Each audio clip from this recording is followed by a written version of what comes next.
¿Os habéis enterado de la historia esta de GameStop? Sí, Y de hostia, Speed, ¿te vaya has enterado movida, tú de eso? Pues es que yo no entiendo Sí. nada, Jesús. ¿Te has enterado tú? Sí, sí, pero el que más sabe de esto es Sergio. Ah, pues explícamelo, por Sí. favor, porque me Bueno, parece complicadísimo. En teoría es sencillo. Una serie de especuladores han intentado quebrar unas cuantas empresas haciendo ventas de cortos a futuro Ajá, ¿qué es y eso de una cortos a comunidad. La venta de corto a futuro es coger prestada una acción. Que no tienes y dar una orden de venta, de tal modo que estás apostando porque esa empresa va de mal modo, va a quebrar o va a tener un problema en el futuro. Y ante esa injusticia, que todo nos parece una mala práctica, una comunidad de usuarios en Reddit pues se ha revelado y lo que ha hecho es intentar comprar acciones de esa compañía para que el valor suba y esos especuladores que han comprado se arruinen. Y por el camino ellos están haciendo mucho dinero porque al subir la acción, cuando van vendiendo y otros especuladores, otros usuarios van entrando, pues están ganando dinero En un esquema casi como de criptomoneda. ¿Tú te has enterado de algo, Speed? No sé. ¿Te has enterado de algo? Estaba viendo una cosa que pasaba. Si es que al final Buscamos los límites de la ciencia, el futuro de la tecnología, el alcance de la mente humana. Esto es Mindfacts.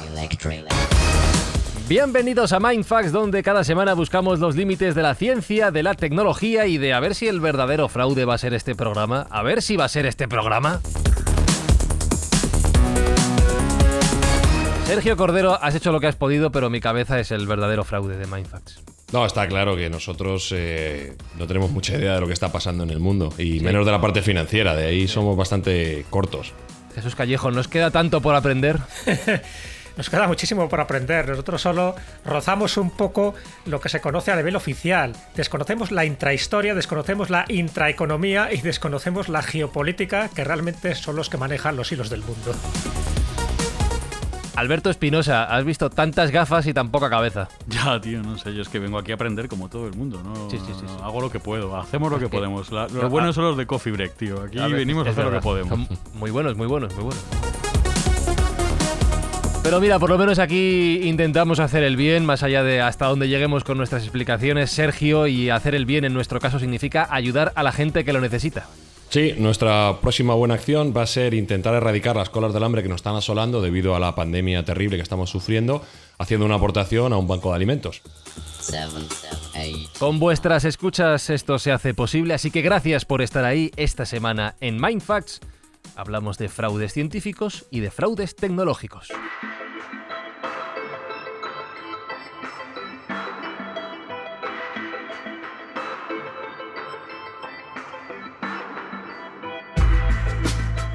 Pero a ver, Espinosa, tú que eres ¿Qué soy? biolólogo. Biólogo técnico.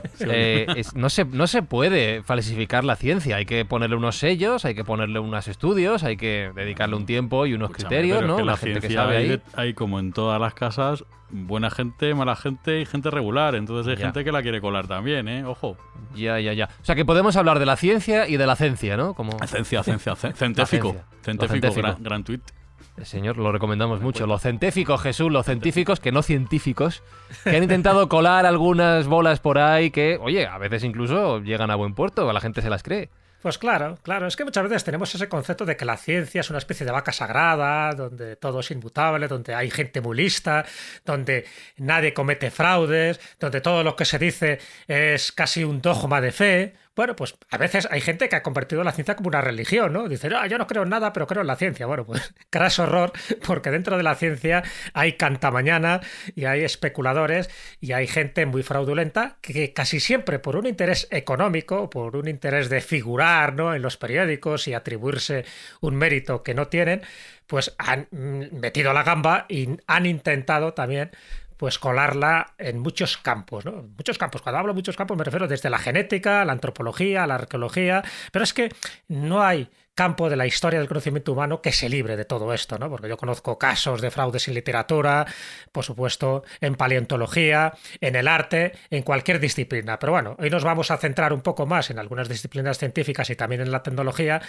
Y uno de los campos más abonados para los fraudes, como os podéis imaginar, casi siempre es la arqueología, porque bueno, es muy difícil a veces identificar esos restos que se van encontrando en algunas ruinas históricas, y también el campo de la antropología, es decir, la famosa las famosas ganas que tienen muchos científicos de encontrar el eslabón perdido y también de inventarse animales que no existen. Antiguamente era mucho más fácil porque el conocimiento zoológico que teníamos era muy poco, entonces si alguien te decía que había descubierto un dragón o un cinocéfalo o una sirena, se lo creían, dice, ¿por qué no? ¿Por qué no van a existir? Si existe un rinoceronte, ¿por qué no va a existir un animal de estas características?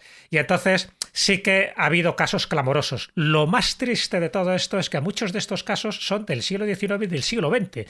Son recientes entonces, son bastante recientes. recientes. Cuando se supone que ya tenemos más conocimiento, no estamos hablando de casos medievales, ¿no? Y entonces, en ese sentido, pues ya te digo, a nivel antropológico, pues hay casos como el del gigante de Lucerna, o el gigante de Cardiff, o el hombre de Piltdown, o el hombre mono de Lois, o la famosa tribu no contactada de los Tassadais. En el campo de la arqueología está el broche de Preneste. En el campo histórico se habló mucho del mapa de Vinlandia, de que posiblemente fuera falso, de la piedra de Kenniston. Es decir, como pruebas. ¿Qué es eso del mapa de Vinlandia? ¿Qué es eso? Claro, el mapa de Vinlandia era la prueba, era un mapa fechado en 1434 y era la prueba de que los vikingos habían estado en América mucho antes que Colón. Pero eso no está muy claro de que sea falso, ¿no? No, porque cada cierto tiempo hay unos que dicen que es falso, porque, bueno, decían que lo que es el papel como tal, el manuscrito, sí que es de esa etapa, del siglo XV, pero sin embargo la tinta que tiene Anatasa correspondía a una tinta que solo se ha podido utilizar en el siglo XX, por lo tanto la falsificación era clara. Pero luego hay otro tipo de investigaciones científicas diciendo que es auténtico, que realmente la Anatasa sí que se podía encontrar en aquellas épocas. Bueno, pues el mapa de Vinlandia sería la prueba definitiva de que los vikingos estuvieron, ya se sabe que estuvieron allí, pero siempre es como intentar buscar pruebas documentales tasativas que digan de una vez por todas, aquí hemos encontrado pues eso, el elemento que nos faltaba para reconstruir la historia pasada. Y hay tantos elementos por encontrar y nos han metido tantos fraudes a lo largo de la historia, pero incluso con documentos medievales, porque mucha gente dice, bueno, esto es un documento del siglo XII, ya, pero aunque sea del siglo XII no quiere decir que no sea falso. Bueno, pues en ese sentido es cierto que la historia del conocimiento está plagada, pues eso, de meteduras de patas, de errores, de falsificaciones, de mistificaciones, de fraudes y de timos de todo cuño. Así que alguno de estos contaremos. Y por la parte tecnológica, por hacer una breve introducción, Sergio, me llamaba la atención lo que decía Jesús del dinero, y más aún ahora, en el que estamos viviendo una transición tan grande desde un mundo analógico a digital. Hay mucho listo intentando aprovecharse de las carteras ajenas. Bueno, vamos a ver, el ser humano ya sabes que es ambicioso por naturaleza y intenta quedarse con el dinero ajeno siempre que puede. Si es de una forma legal, bien, pero si no es tan legal, pues tampoco se le hace ascos. Dentro del sector tecnológico es lo que yo voy a aportar a este programa. Vamos a ver diferentes ejemplos de gente que parecía que eran una cosa y finalmente ha sido otro, proyectos que eran muy sólidos sobre el Excel y sobre el papel. Y cuando yo trabajaba en tecnología se decía que la mejor forma de escribir ciencia ficción es a través de hojas de cálculo de Excel y no a través del Word. Y bueno, que luego en la realidad pues no había nada de lo que se vendía. Se vendía humo, o en este caso, como dicen los tecnófilos, vaporware, ¿no? Era todo vapor. Entonces vamos a ver algunos ejemplos que considero que son paradigmáticos de estos casos y que podemos sacar un aprendizaje y a la vez divertirnos un poco con el fracaso ajeno. Jo, Espi, me hará una ilusión el día en el que alguien refresque este programa y se hable de Yes We Cast. ¿Eh? Jo, pues como sí, fraude sí, gordo, ¿eh? La verdad que sí. Una ilusión. Menuda moto vendemos. Va, te digo, el podcast en general es todo filfa, todo, que nombre, que no. Bueno, vamos a empezar por algo más serio. Claro que no. Jesús, hablabas, sobre todo me llama la atención esto del eslabón perdido. Es verdad que tenemos ahí una cuenta pendiente con la historia de nuestra evolución humana y, como bien decías, ha habido propuestas y nombres de todos los tipos, a cada cual más descabellado, pero dinos algún caso de ese eslabón perdido que se haya vendido como cierto y que nos hayamos creído en algún momento.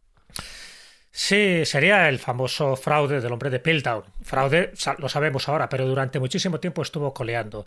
A ver, un poco nos ponemos en contexto. Ten en cuenta de que hasta bien entrado el siglo XIX, muchos científicos se creían a rajatabla lo que decía la Biblia y lo que decía el Génesis. Y ahí se habla de gigantes. Entonces había como una intención científica, entre comillas, de buscar gigantes, porque, hombre, si lo decía la Biblia, que no mentía, pues por algo sería, ¿no? Claro. Entonces, bueno, pues esa búsqueda, por una parte, era seria por algunos investigadores y por otra parte, decir, bueno, ya que no encontramos gigantes, los falsificamos, ¿no? Que es un poco lo que os comentaba del gigante de Lucerna o del gigante de Cardiff en el estado de Nueva York, que llama muchísimo la atención. Pero claro, gigantes de 3 o 4 metros de altura que luego eran de yeso.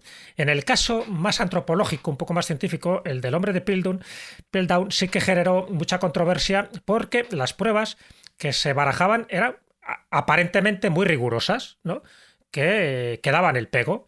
Entonces, bueno, pues un poco si nos ponemos en situación, un poco para ver la auténtica dimensión del fraude, nos tenemos que ir a principios del siglo XX, donde un abogado rural de Sussex, que era agente de la propiedad, aficionado a la antropología, se llamaba Charles Dawson, acordaros de este nombre porque Charles Dawson. Vale. Charles Dawson. Señor Dawson. Es el que hace este descubrimiento en las proximidades de Piltdown, en Inglaterra. Y el descubrimiento era una especie de hueso de mandíbula que la prensa lo considera como el descubrimiento sensacional, ¿no? Porque lo que se comentaba es que era un hueso, un parietal humano. 2 años después encuentra otro hueso, en este caso un hueso frontal, y son como piezas de rompecabezas que poco a poco van encajando, como diciendo, claro, y además con una antigüedad terrorífica, ¿no? Se hablaba de 900.000 años de antigüedad, ni más ni menos. ¿Qué ocurre? Que uno de esos descubrimientos lo que hace es desenterrar una mandíbula enorme y simiesca que encaja perfectamente en el cráneo de un hombre descubierto poco después, ¿vale? O sea, veis un poco las piezas, pero sobre todo la mandíbula enorme. Y encaja. Entonces se veía claramente que no era un cráneo humano, porque, hombre, estamos hablando de una época a principios del siglo XX donde se distinguía bien lo que era un cráneo de un mono, de un orangután o de un ser humano. Y esto no encajaba, ¿eh? Entonces era como el eslabón perdido. Ah, mira, ya estamos encontrando, porque se daba por hecho la teoría de Darwin, es decir, que nosotros procedemos directamente del mono. Bueno, el asombroso cráneo, presentado al mundo entero por el paleontólogo del British Museum, pues lo dio por hecho y hasta lo bautizaron. A este cráneo lo llamaron Anthropus dawsensi. Que le pusieron el nombre de este Claro, señor. el nombre del apellido del que lo había descubierto. Y el hombre bien. encantado de la vida. Dice, joder, Claro. qué tío más grande soy, que Claro. hasta me han puesto el nombre del cráneo, ¿no? Un poco sería como el eslabón perdido. Vale, lo dataron. Estamos hablando ya del año 1912, que es cuando se le da toda la pompa y la circunstancia y cuando ya empieza a salir esto como la pólvora, diciendo que por fin se había descubierto, y además, fíjate, en Inglaterra, ya sabes que los británicos para Hombre. esto son muy suyos, Hombre. y que la antigüedad era de 900.000 años. Bueno, pues así quedó la historia durante bastante tiempo. Incluso hubo gente muy prestigiosa del momento, cómo no. Aquí vuelve a estar en liza Arthur Conan Doyle, que se lo creyó, ya sabes que era muy crédulo y cualquier de estas circunstancias decía, lo ves, cómo desconocemos la historia. Pero llega un cantamañanas, un cantamañanas, y en este caso que es un aguafiestas, no un cantamañanas en el sentido peyorativo, sino que destroza un poco ese mito que se había generado alrededor del hombre de Piltdown, que Claro, es porque Frank está Spencer. Dawson yendo a fiestas, invitado en zona VIP, Claro, barra claro. libre, gratis. Claro, y va a Pero venir ahora así, Spencer. desde 1912, que es Claro. cuando se da a conocer públicamente, hasta 1916 que él muere. Y muere con todos los honores, Dawson. Claro. ¿De acuerdo? O sea que ahí nadie le había reprochado nada. Pero unos años después aparece este hombre, Frank Spencer, que era el director del Departamento de Antropología de la Universidad de Nueva York, quien desenmascara la falsificación. Digo que echa un jarro de agua fría a todo lo que se había encontrado en ese momento por Charles Dawson, el descubridor, que ya había muerto, con lo tanto la ignominia no le llega a él en vida. ¿Y qué es lo que determina y qué es lo que descubre? Pues que era una mandíbula de orangután unida a un cráneo humano, ambos datados de la época medieval, por lo tanto nada de 900.000 años, para nada, y que había sido limado tanto un hueso como otro para que encajara perfectamente, es decir, encajaba el cráneo y estaba engastado para que la dentadura humana fuera como un único cráneo Pero eso- dentro pero de eso la otra parte ósea, ¿no? Sí, pero Entonces, el que sabe de esto tiene que verlo, ¿no? Que, oye, esto claro, no- lo debería ver, Claro. pero de alguna forma yo creo que se generó como un interés o una especie de complicidad mutua por parte de una serie de científicos que también le dieron credibilidad, porque es verdad que todo se le achaca a Charles Dawson porque es el que lo descubre, es el que lo difunde, pero ojo, hubo unos cuantos nombres que luego quedaron manchados para la posteridad que dieron credibilidad y certificaron con su autoridad, con su autoridad académica, que esos huesos eran correctos. Entonces, bueno, pues es verdad que había una lista de sospechosos tremendo, incluso se pensó que también estaba metido en el fraude el padre jesuita Teilhard de Chardin, que también Conan Doyle dice que de alguna forma debió participar, se les descartó porque al final pensaron que esta gente tan prestigiosa no tenía nada que ver con el fraude, pero bueno, durante mucho tiempo sí que coleó el asunto como diciendo cómo puede ser que se la metan doblada a la ciencia, en este caso al mundo de la antropología, con estas circunstancias. Y no estamos hablando de 1 año o 2 años, sino estamos hablando de casi de 2 décadas donde esto tuvo una preponderancia tremenda hasta el punto de que en revistas científicas del momento se le dio credibilidad. El eslabón perdido descubierto en Inglaterra, así aparecía en algunos de los titulares de prensa. Al final todo se mostró que fue un fraude. Charles Dawson quedó donde le correspondía como un auténtico falsificador, pero ya digo, él no tuvo que ver con esta ignominia en vida porque en 1916 el hombre ya había muerto y lo que sufrieron las consecuencias fueron sus familiares. Pero a día de hoy todavía se sigue citando como cuidado con la ciencia, que os la pueden dar. Pero no ha servido para nada, porque a pesar de todo podemos contar muchos más casos donde en el mundo de la ciencia ha habido fraudes a tutiplén. Pero bueno, este yo creo que para empezar es como el más clamoroso, el más conocido y donde estuvieron implicadas muchísimas autoridades científicas de Inglaterra. Ahí la bioncolongología, Espinosa. Ay, fallo. Ahí, cachis.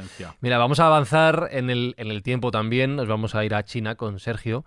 Porque uno de los grandes retos de la ciencia en las últimas décadas ha sido el tema de la clonación. Y aquí también ha habido casos, bueno, yo no sé, lo de la oveja Dolly se contó como cierto y como tal ha quedado, pero ha habido casos también que olían un poco rarete, ¿no? Bueno, por supuesto, como toda tecnología nueva y avanzada, ha creado muchísima expectación y ha habido muchas esperanzas depositadas en la clonación. No tanto para el aspecto de prolongación de vida, sino como un reservorio de órganos y de ayuda a la medicina. Pero, bueno, pues esas expectativas muchas veces han sido defraudadas y quizá el caso paradigmático de este engaño o de estas expectativas excesivamente infladas que no se correspondieron con la realidad es el caso del doctor coreano Hwang Woo-suk. Y que me perdonen nuestros oyentes coreanos, pero no sé pronunciarlo mucho mejor. Este es un científico que en su momento era uno de los puntales de la clonación, se le tenía muchísimo respeto, había publicado numerosísimos papers, como se dice en el ámbito, y todo esto se vino abajo. En 2004 él hizo creer al mundo que había conseguido clonar células madre, lo cual iba a ser uno de los santos griales de la medicina y bueno, un hito científico extraordinario.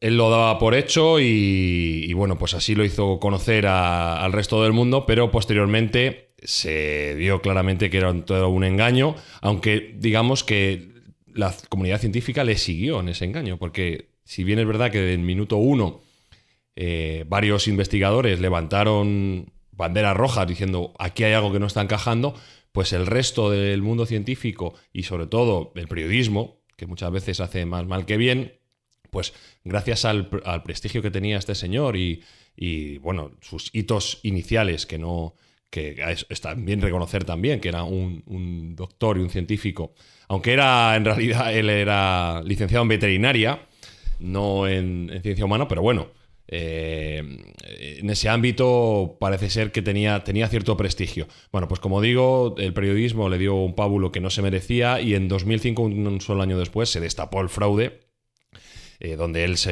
había estado utilizando células madre falsas para hacer esta investigación, aunque él nunca reconoció que era falso. En principio... Pero esta es una de las máximas, ¿no? Cuando ya te pillan la sí, mentira, no lo niegues, hay que tirar nunca... para adelante, Sí. Sostenella y no mendalla, siempre, ¿no? siempre. Bueno, él se encerró en su clamor de que habían conseguido hacer 11 células para embriones humanas clonadas, 11, tampoco que fueran muchísimas, pero finalmente, digamos, las investigaciones entre pares que se realizaron, bueno, pues demostraron que este señor no estaba siguiendo el método científico exacto, llegaron a encontrar grandes fallos en los procedimientos, pruebas simuladas, datos que no eran correctos y bueno, pues al final el comité que hizo la investigación sobre este reclamo científico tan importante pues no tuvo dudas en su veredicto y fue que todo era una absoluta mentira, con lo cual se le expulsó de la Universidad de Seúl, donde él tenía sus estudios, se le cerró su laboratorio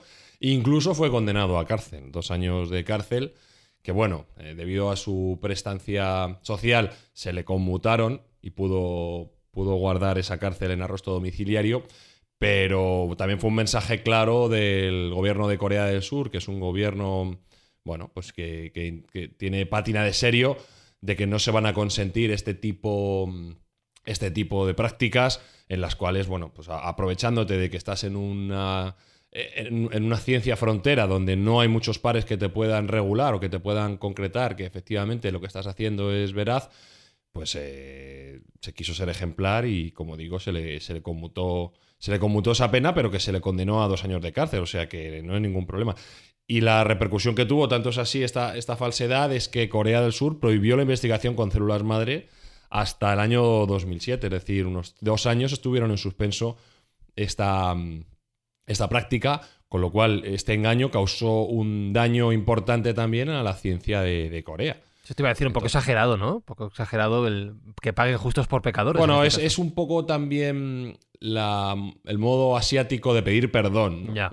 También esta fórmula de nos hemos equivocado, hemos permitido que haya habido esta falsa ciencia y vamos a ponerlo todo en hielo, vamos a ponerlo todo en pausa para que, bueno, pues recuperemos toda nuestra credibilidad y empecemos desde cero a emitir buenas señales de ciencia exacta, no que nos valga cualquier cosa. Y es que estamos hablando de algo muy mayor. En su momento, que es verdad que todo fue un fraude, ¿no? La clonación de un embrión humano, pero él no tuvo el éxito de que fue el primero que clonó a un perro. Sí, él se dice que fue uno de los, no sé si el primero o uno de los primeros en el ámbito de la clonación veterinaria. Pero claro, no es lo mismo clonar a un perro que células madres humanas. Es que estamos hablando de un salto de varias magnitudes, ¿no? Entonces, bueno, pues él ya se vino arriba y efectivamente sí era un científico que en su campo y en su ámbito tenía un gran prestigio, pero ya se emborrachó de ego y quiso ser ya pues un número 1 en un ámbito tan complejo como el de la clonación humana, ¿no? Que todavía hoy en día, año 2020, habiendo pasado 15 años, pues es una técnica que no se ha podido domesticar y que todavía genera debates éticos y científicos de todo ámbito. Espi, para fraude el mío, podéis volver atrás y comprobar que he dicho que este caso era en China. No, es en Corea, pero lo voy a negar siempre, ¿vale? Es lo que hay que hacer. Yo no he dicho China en ningún momento, ¿vale? He dicho Corea. Claro que sí. Lo comprobaréis. No. Siempre, para adelante. Siempre. Huida hacia adelante. Siempre. Para fraude el nuestro. Y Jesús, ya que habéis hablado de perros, en este caso también ha habido fraude con la investigación histórica sobre animales completamente falsos que se han hecho pasar por auténticos. Sí, pero es una industria muy, muy floreciente, era en su momento, porque había un desconocimiento mayor de la zoología, y casi siempre detrás de estos fraudes, si os dais cuenta, hay un interés económico. Entonces, bueno, si tú puedes falsificar un animal de los que ahora llamaríamos criptozoológicos y hay un comprador que está dispuesto a pagarte una cierta cantidad, que luego a lo mejor ese animal es exhibido en un circo, pues ¿por qué no? Entonces fluctúan, ¿no? Muchos fraudulentos alrededor de un negocio bastante próspero. Fíjate que incluso hasta el propio Marco Polo, cuando él estuvo en la isla de Sumatra, él comentó de que había unos pigmeos allí, que los llamaban así pigmeos, que decía que los traían de la India y que eran todo mentira, porque en el fondo eran criaturas que estaban fabricadas en la propia isla con trozos de otros animales, ¿no? En este caso de homínidos, y te los hacían pasar por pigmeos como una especie de seres distintos y lo que los tenían como adorno allí, ¿no? Bueno, pues ya el propio Marco Polo ya lo denuncia, pero sobre todo fue en la Edad Media y sobre todo en el puerto de Amberes, en Holanda, donde esta manufacturación empezó a florecer, y empezó a florecer con pingües beneficios, porque bueno, eran falsificaciones zoológicas. De hecho, se las empezó a llamar popularmente en aquella época los Jenny Haniver, porque parece que vendría de Jen de Amber, o sea, de jóvenes de Amberes. Y por deformación, Jenny Haniver se convirtió en palabra para designar a este tipo de falsificaciones de animales que no correspondían con ninguna especie zoológica conocida. Pero bueno, que la gente lo aceptaba. Muchas de esas falsificaciones, muchos de esos Jenny Haniver fueron a parar a museos de historia natural y otras formaron parte de circos ambulantes y, como no, Barnum siempre estaba por medio, ¿no? Así que estamos hablando de un mercado floreciente, un mercado de listillos, de vivillos, de enredadores, de embaucadores, que se encargaron de ello. Sobre todo era, si tú querías un dragón, te falsificaban un dragón, y era un dragón alado. Las alas te podías imaginar que eran de un murciélago y el cuerpo a saber de qué. ¿Que tú querías una sirena? Pues no había ningún problema. Te fabricaban sirenas más o menos al estilo mitológico, ¿no? Una de las famosas sirenas era la de Fiji, que era mitad mono, mitad pez, es decir, mitad mamífero, ¿no? Mitad anfibio, y esto se sabe incluso que quién la compró. El capitán Barnett la compró por $6.000 a un marinero japonés en 1822 y al final fue a parar a manos de Phileas Barnum.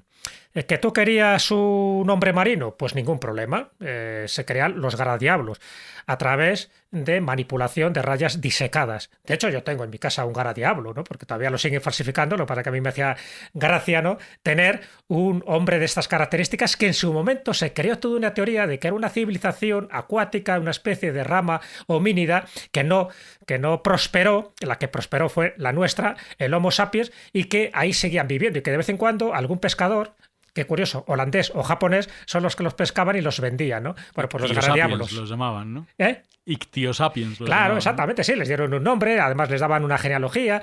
En algunas novelas de fantasía de final del siglo XIX aparecen estos hombres marinos. De hecho, se comenta. Pero ¿cómo es de grande ese señor que tienes en el salón? ¿Lo tienes en el sofá sentado?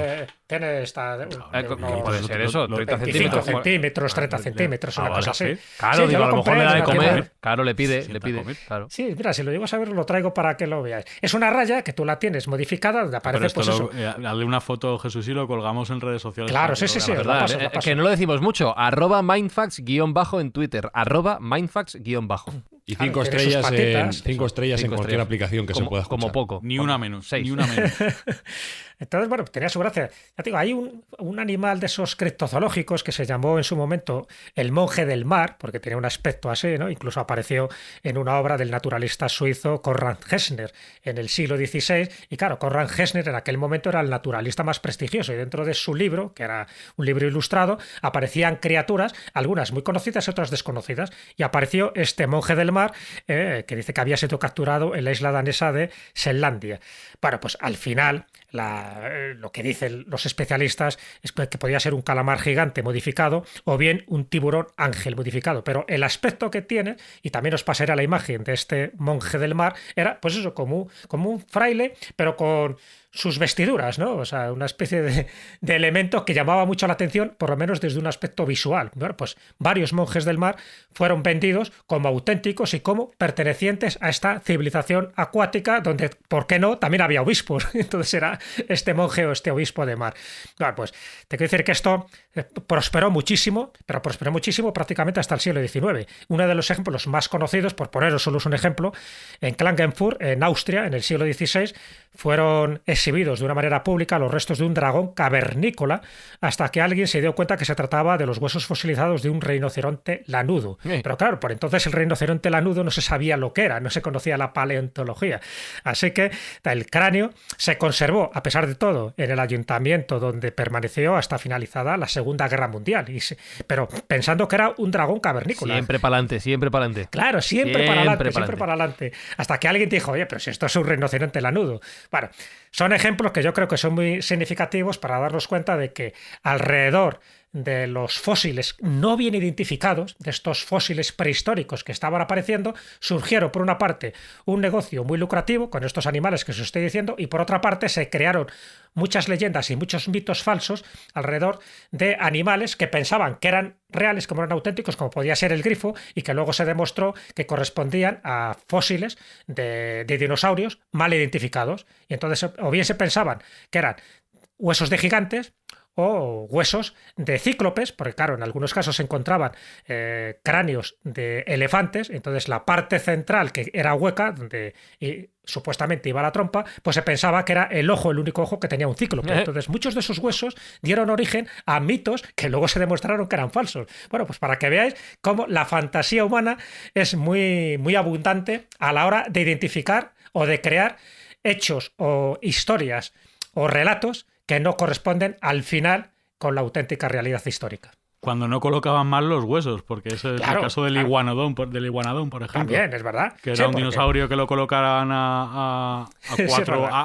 a cuatro patas con un cuerno, y resulta que ese cuerno eran los pulgares y iba a 2 patas. Claro, sí, Eso sí. fue- Hicieron una especie de puzzle diciendo ¿esto dónde Lo va? Y colocaban ponlo aquí, mal y- ponlo de cuerno. Menos mal, que ya estamos en el siglo XXI, un momento de luz, de sabiduría, de ciencia, que no de ciencia, y ya no existen estos fraudes.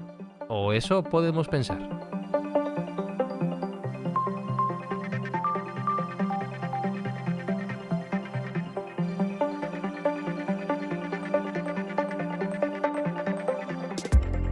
Porque, Sergio, el avance de la ciencia y de la tecnología nos va a seguir trayendo timos, engaños, voluntarios o involuntarios, nos va a seguir trayendo ese tipo de mentiras, o esto ya está más que superado porque somos gente más seria que antes. La ambición por el dinero y la popularidad nos va a traer malas cosas a la humanidad. Vaya, y dentro hombre. del ámbito de la ciencia y del ámbito de la innovación, pues va a haber muchos engaños y va a haber muchos timos. Eso dalo por sentado. Cachis. Y nos hablabas antes, nos ponías 2 ejemplos. Uno de ellos ha sido muy comentado, el caso de WeWork. Esto ya está más relacionado con la tecnología, incluso con la forma de vivir, con la economía misma. WeWork, que vamos, yo aquí caminando por Madrid he visto algunos... Es un coworking, ¿no? WeWork. ¿Es una cadena de coworkings o no? Me estoy equivocando. Bueno, la cadena de coworking más importante del Sí. mundo, Sí, con que hay diferencia varios. absoluta. Sin ir más lejos, nosotros en Madrid tenemos varios. Me imagino que en cualquier Sí. ciudad donde estén los Mindfactors tendrán algún sitio también. No, WeWork es la empresa de coworking por excelencia en el mundo. Ahora veremos cómo se fraguó y cómo se hizo a sí misma para llegar a este punto. Pero también vamos a ver cómo es una falsa tecnológica.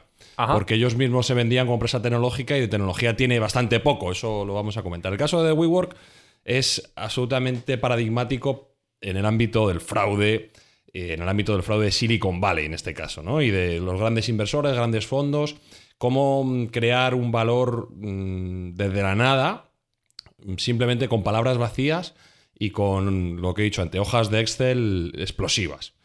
El caso de WeWork a mí me parece muy interesante tener en cuenta siempre para que veamos un poco más allá de las fachadas. Y en este caso, como tú bien has dicho, fachadas hay muchas de WeWork por todo el mundo, Sí. en edificios en las mejores calles del mundo. Sí. Pero el valor intrínseco de la compañía hoy en día tiende a cero. Pero Pese a que claro, en su momento- alguien te preguntará, ¿tiene que ver con el confinamiento, con la pandemia, que lógicamente ya no se va a trabajar a los lugares, o es independiente de esto? No. Ya el auge y la caída de WeWork se mostraron en el año 2019. No, es anterior a la pandemia. Evidentemente la pandemia le ha dado la puntilla. Para que te hagas una idea, esta compañía se llegó a valorar en su momento en 50.000 millones de dólares. Y su valoración actual estaría en torno a 2.000 millones. Ha perdido 48.000 millones desde su máximo auge y desde su máxima Ha preponderancia llegado a ser hasta un poquito ahora. más grande que Yes We Cast. Un poquito más grande. Bueno, un poquito. Pero bueno, vamos a ver que la valoración también es puramente especulativa. En ningún momento la compañía generaba importe, ni dinero, ni beneficio para valorarlo así. La historia de WeWork va absolutamente ligada a la historia de su fundador, un tal Adam Newman, un señor israelí. Cuando digo señor es un chico porque hoy en día tiene 40 años y, ¿verdad? Con 40 años todavía es un chaval joven. Sí. Él creció en un kibutz en Israel, compartiendo, aprendizaje y compartiendo juegos con otros niños allí en un sistema pseudo-socialista. Y decidió, para hacer sus estudios superiores, emigrar a Estados Unidos, concretamente a Nueva York, donde llegó y se sorprendió de que la gente no tenía esa empatía y ese buen rollo que él había visto en su entorno en Israel. Y esto le llamaba poderosamente la atención. Él era una persona ambiciosa, pero no tenía tampoco grandes méritos ni grandes conocimientos. Estaba estudiando, pero no era un buen estudiante, se dedicaba más a la fiesta y según dice él, a entrar a todas las chicas de Nueva York. Y bueno, él sabía que quería hacer algo en el ámbito tecnológico o de negocios, pero no sabía muy bien qué. De hecho, su primera empresa fue una empresa de trajes para bebés donde les ponía acolchados en rodillas y codos, con la pequeña mala práctica o mala suerte de que él no tenía ningún bebé ni tenía ninguno cerca para experimentar. O sea, que con lo fue un cual desastre, ¿no? fue un absoluto desastre. Bueno, ya.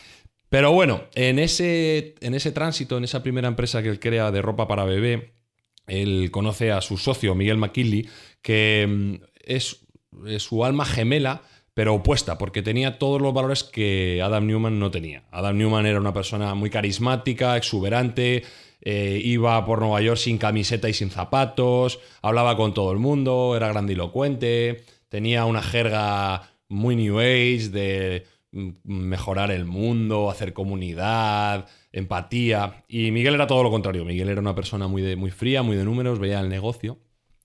Y bueno, mientras estaban haciendo esta compañía de bebés, de ropa para bebés, se dieron cuenta de que había en su propio edificio bastantes mesas vacías y pensaron, bueno, a lo mejor esto se lo podemos encasquetar, por así decirlo, a gente que conozcamos que no tenga dónde trabajar.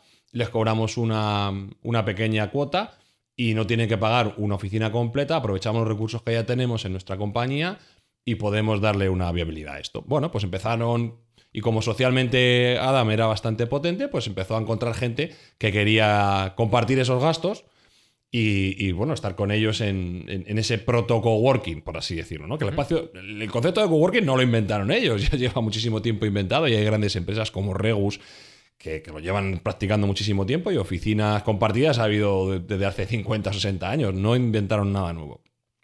Al darse cuenta de que había una cierta demanda de este tipo de servicios, hablaron con su casero, que era un judío como él, que tenía varios edificios en Nueva York, y le propusieron, oye, mira, esto se nos ha dado bien, hemos conseguido llenar la parte vacía que teníamos del edificio en relativamente poco tiempo, ¿qué te parece si nos ofreces un edificio tuyo e intentamos ver si esto tiene alguna viabilidad?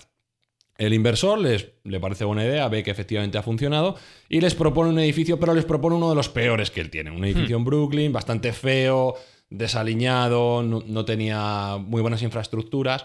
Pero esto a Adam no le desanimó, le pareció una oportunidad excelente y él empezó a vender ese espacio entre la gente que conocía de un modo maravilloso. Él veía siempre una visión fundamental. Aquí va a haber un gimnasio, allí vamos a tener un jardín vertical, vais a ver, vamos a traer un montón de gente súper interesante, vamos a hacer simposios, a haber un grifo de cerveza para que todo el mundo se entone un poco. Eso. Sí, el grifo de cerveza es uno de los elementos significativos de la ahora ya, pero ¿dónde está el fraude? ¿Dónde está el fraude? No, el fraude es que... Era sin alcohol, Espinosa, era cerveza sin alcohol. Era Cruzcampo. Era Cruzcampo, ese era el fraude. Adiós, patrocinio. Bueno, pues empezaron a vender ese edificio que estaba desarropado y totalmente desaliñado y que era mohoso, como lo que iba a ser la bomba, lo iban a reformar, iban a tener guardería, iba a haber modelos por allí funcionando, iba a haber una fiesta cada viernes. Bueno, al final, con esas grandísimas palabras, empezaron a venir emprendedores, porque Nueva York, no olvidemos. Nos ha jodido. Claro. No olvidemos que era una cuna de emprendedores y que hay mucha emprendeduría en Estados Unidos y concretamente en Nueva York y que los precios de las oficinas son extremadamente caros, con lo cual el coworking en ese ámbito parecía que tenía un sentido. Bueno, pues primer edificio completo. Empieza a buscar nuevas oportunidades, nuevos edificios. Y empieza a rodearse, ya os digo que era una persona que tenía muy buenas dotes sociales, o que tiene muy buenas dotes sociales. Estos gurús visionarios que venden un guante a un manco o una nevera en el polo. O sea, es alguien que tiene capacidad para empatizar con el enfrente y que sabe lo que puede vender. Y entonces empieza a relacionarse con inversores judíos que tienen... del mismo ámbito que su primer casero, que tienen ya varios edificios por Nueva York. Ya no estamos hablando de un edificio solo, sino ya le empiezan a proponer edificios potentes en buenas zonas y bueno, pues ya el concepto de WeWork empieza a tomar forma. Él, como digo, lo que vendía era comunidad, de hecho el nombre de WeWork es como muy we, ¿no? Nosotros. Y junto con su esposa Rebeca, pues empiezan a visionar un concepto mucho más allá, empiezan a pensar en no solo coworking, sino co-living también, apartamentos comunes, empiezan a haber guarderías comunes, empiezan a haber todo tipo de formatos muy grandilocuentes, pero que no se concretaban tampoco en proyectos, sino más allá de esas hojas de Excel y esos planes de negocio que tampoco se venían a la realidad. Pero esto es cierto que a estos nuevos inversores en la compañía les sonaba música celestial y le estaban dando una pátina de modernidad a un negocio tan antiguo como el de alquilar espacio, claro, que viene de la antigua Roma. O sea, al final te están alquilando una habitación. Es que todo gana mucho si le pones cerveza. Todo, lo que sea. Sí, claro. Cualquier cosa. Bueno, pues estos fenómenos, aparte de ponerle cerveza, lo que le pusieron eran nombres muy rimbombantes y le ponían, como digo, el concepto de comunidad, vamos a cambiar el mundo, estamos intentando que la conciencia del mundo se despierte, vamos a crear riqueza universal. Bueno, llegaron incluso a vincular su negocio de alquilar una mesa y con wifi incluida con hacer desaparecer el hambre del mundo. Y tener, y tener a los huérfanos del mundo bajo su auspicio. O sea, estos vendían humo, pero a un nivel brutal. Y el caso es que se lo estaban comprando. Y cada vez más inversores entraban en la compañía y cada vez más inversores empezaban a meter su dinero valuando la compañía. La primera evaluación fue de 150 millones de dólares. En segunda y tercera ronda ya había pasado el billón americano de dólares, los 1.000 millones de dólares. Lo que se conoce como un unicornio, en toda regla. ¿De acuerdo? Entonces, bueno, WeWork estaba haciendo bastante ruido, estaba empezando a mover bastante espacio en Nueva York, y eso llega al oído de un fenómeno mundial y de un grandísimo inversor, la persona que se le conoce con más capacidad para crear y a su vez destruir dinero. Elon. No, no es Elon, no es Elon. Vaya, No. Ya hemos hablado de él en otro Mindfacts. Perdón. Y es Masayoshi Son. Masayoshi Son es el CEO de SoftBank, es un japonés que tuvo la suerte o el acierto o la visión de meter los primeros 100 millones en Yahoo, lo cual catapultó su capacidad económica cuando Yahoo se vendió, porque Yahoo ya sabéis todo lo que llegó a ser, ahora mismo no lo es. Todavía en Japón tiene una reminiscencia importante, es una de las compañías punteras en Japón, y sobre todo tuvo la gran visión y el gran acierto de meter de los iniciales 20 millones en Alibaba. O sea que Alibaba, tiene dinero. Esos 20 millones han pasado a ser 100.000 millones. ¿De acuerdo? Con lo cual, efectivamente, el tío algo de visión tiene y algo de olfato tiene. Entonces, catapultado por esas inversiones que hizo tan buenas, pues se le antojó entrar en WeWork, como se le ha antojado entrar en Uber, como se le ha antojado entrar en un montón de compañías de nuevo cuño, que también podríamos hablar largo y tendido, pero bueno, creo que WeWork es todavía más significativa. Total. Él quiere tener una reunión con Adam, una reunión donde Adam prepara un speech, empieza a hablar con él, porque nosotros queremos cambiar el mundo, queremos cambiar el formato del trabajo, tal, no sé qué, y Masayoshi Son le corta, porque es un hombre de pocas palabras, dice, mira, no me cuentes películas. ¿Cuánto hay que poner aquí? Parece ser que Adam le dice, yo con 2.000 millones ya iría bien para que entrarais en la compañía. Uy, baratito. Y Masayoshi, alias Masa, le dice, de 2.000 nada. 4.800. Como estos. Como estos aquí que te ponen encima de la mesa. Sujétame el cubata. Pero te digo una cosa, no estás... Primero le pregunta, en una pelea entre un listo y un loco, ¿quién gana? El loco. El loco, efectivamente. Y Adam le dice, el loco. Porque nunca sabe cuándo parar. Y le dice Masayoshi, efectivamente, es el loco el que gana. Pero tú no estás lo suficientemente loco. Estás muy loco, pero no lo suficientemente loco. Con lo cual te voy a pedir que con estos 4.800 millones de dólares te vuelvas mucho más loco. Y compres más y hagas más locuras, adquieras nuevas empresas y das rienda suelta a tu mayor locura para que esta empresa sea la primera empresa del mundo en el plazo de 20 años. Bueno, ni que decir tiene que Adam efectivamente está como loco con esos 4.800 millones que le han metido, que evalúa la compañía en más de 20.000. Madre mía. En más de 20.000 millones. Todo esto estamos hablando en el plazo de menos de 5 años. Y bueno, él que era... En este punto nadie se pregunta si esto no es un poco una burbujita. No. Vale. Todo el mundo lo ve bien. Ahí, claro, bien. que yo estaba... Corriendo No estaba mirando en ningún momento los números de la compañía. No estaba mirando si ganaba dinero o perdía dinero. Claro. Eso no se miraba en ningún momento. Claro. Se miraba solo la evaluación. Eso es decir, es que cuánto en realidad, dinero pone el que viene detrás. Eso no importa. Ya llega un punto en el que no importa. No. Vale. A ti, la compañía era ruinosa, era deficitaria completamente. Perdía el doble de dinero de lo que ingresaba por ingreso de aumento de capital. Pero eso a nadie le importaba. Le importaba el dinero que se metía por uno, por otro.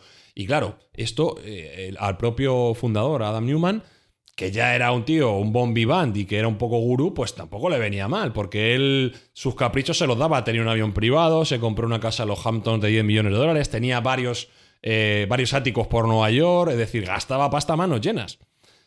Pasta que era de la compañía y de sus propias acciones, de las cuales él se estaba deshaciendo a la chita callando. Hombre, no claro. Estaba diciendo, Claro. pero estaba vendiendo. Evidentemente, él sí era lo suficientemente inteligente para darse cuenta de que efectivamente aquella valoración burbuja estaba por encima de todas las previsiones.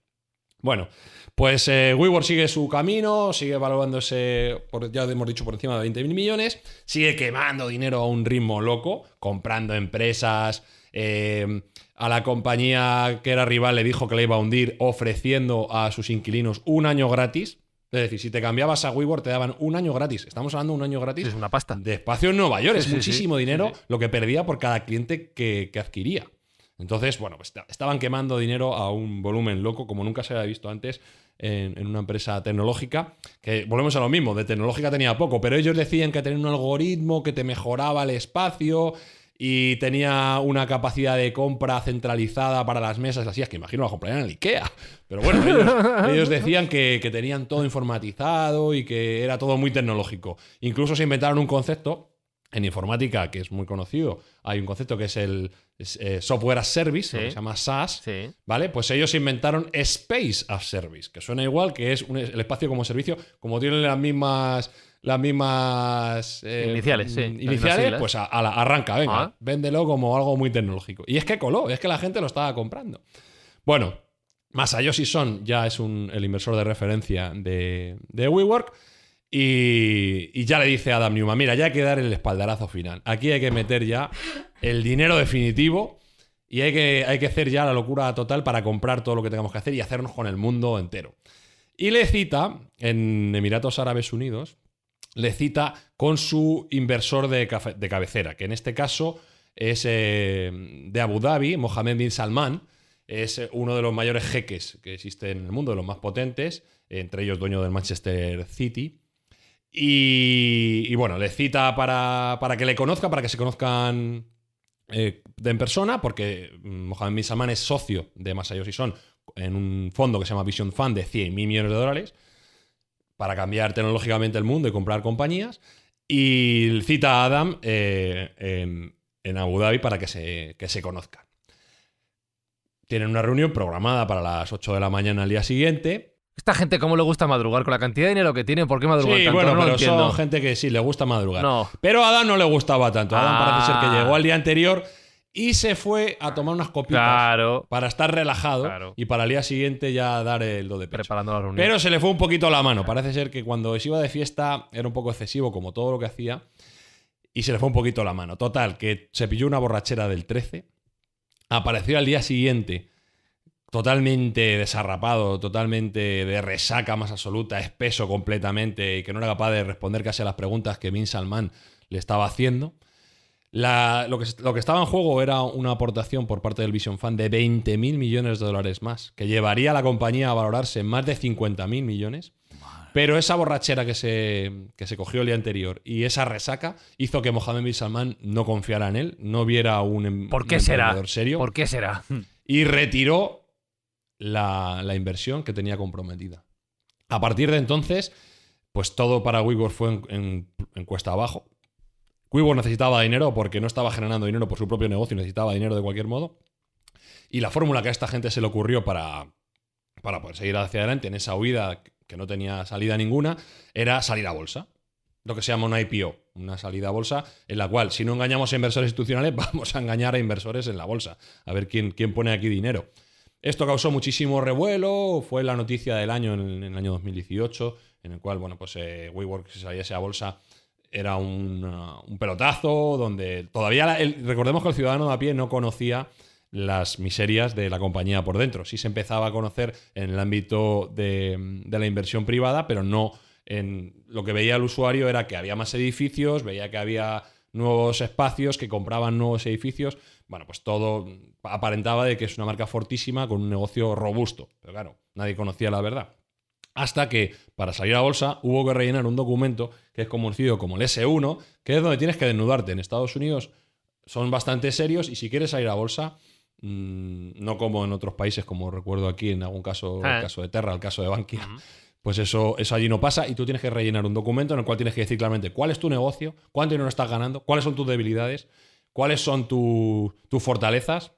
Es decir, algo serio para que el inversor no pueda sentirse engañado y sepa bien a las claras en lo que está invirtiendo. Bueno, pues evidentemente eso fue el traje del emperador. Ahí se vio claramente que ni WeWork tenía negocio, que perdía dinero a punta pala, que el propio Adam Newman había estado retirando dinero a manos llenas de la compañía, que incluso él había registrado a nombre personal la marca de WeWork y se la estaba revendiendo a la compañía por una serie de prácticas horribles, que hizo que cuando los analistas empezaron a tener acceso a este documento, pues salieran huyendo claramente de allí.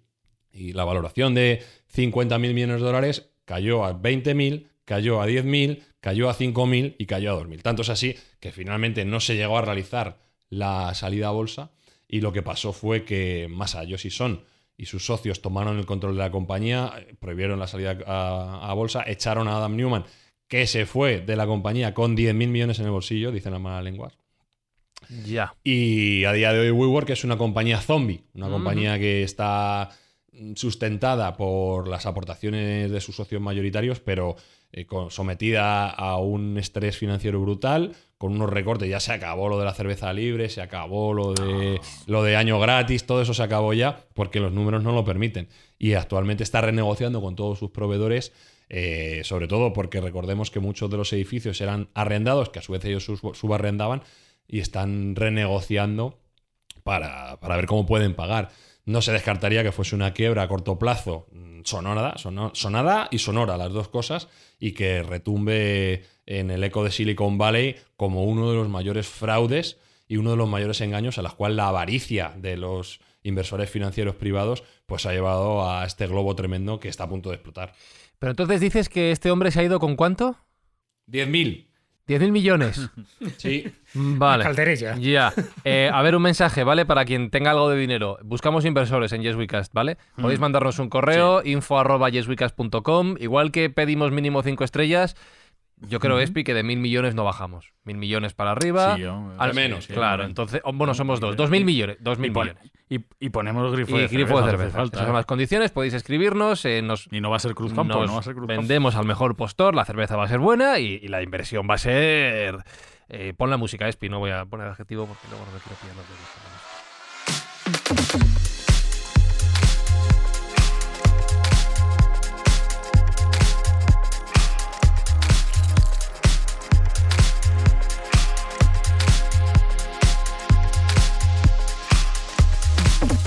Hay que tener ídolos y referentes en la vida, ideales a los que seguir y de los que aprender. ¿Cómo se llamaba este hombre, Sergio? Que me lo voy a apuntar. Adam Neumann. Adam Neumann. A partir de ahora tengo a Adam Neumann en mis oraciones, en un pedestal. En lugar de Jesús tener a este hombre fantástico, Charcauso. que no me salía el nombre, voy a tener yo a Adam Neumann sentado en mi salón para lo que quiera, yo se lo doy. Sí.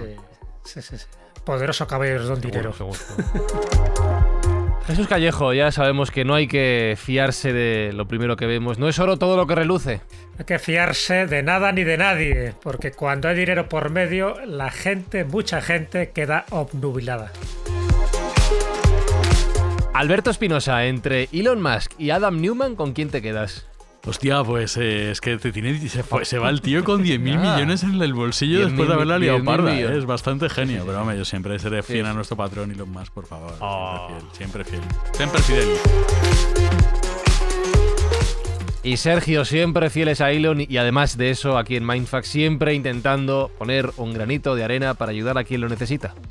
Está claro, nosotros tenemos que echar también nuestra mano y ayudar a los que más lo necesitan, lo que peor lo está pasando, y por eso vamos a contribuir con una aportación a un banco de alimentos ya bien pronto. Os recordamos que estamos disponibles en Twitter, @mindfacts_, para lo que queráis contarnos, que os esperamos también en Apple, en iVoox, allá donde podáis poner un comentario, os leemos, y que si nos queréis dejar una valoración, mínimo, 5 estrellas, ¿vale? A partir de ahí, lo que queráis. Besos, abrazos, saludos de un servidor, Fran Izuzquiza. La semana que viene seguimos aprendiendo a defraudar aquí en Mindfacts. ¡Chao! Mindfacts llega cada semana a tus oídos a través de Spotify, Apple Podcast, iVoox, Google Podcast o tu aplicación favorita. Búscanos en redes sociales. Somos Mindfacts. He instalado monorraíles en Broadway, Ogdenville y en North Havenbrook, ciudades que ahora sí figuran en el mapa. No hay nada en el mundo como un genuino y auténtico tren eléctrico monorraíl de 6 vagones. ¿Qué he dicho? ¡Monorraíl! ¿Cómo se llama? Monorraíl. ¡Eso es monorraíl!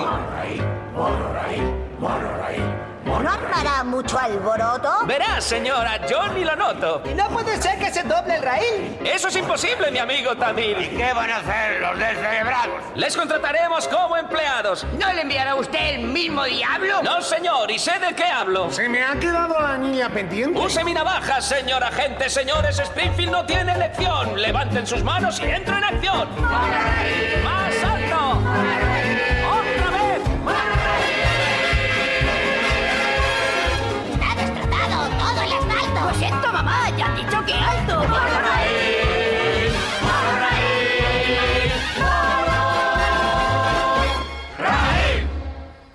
¡Mana! ¡Uy!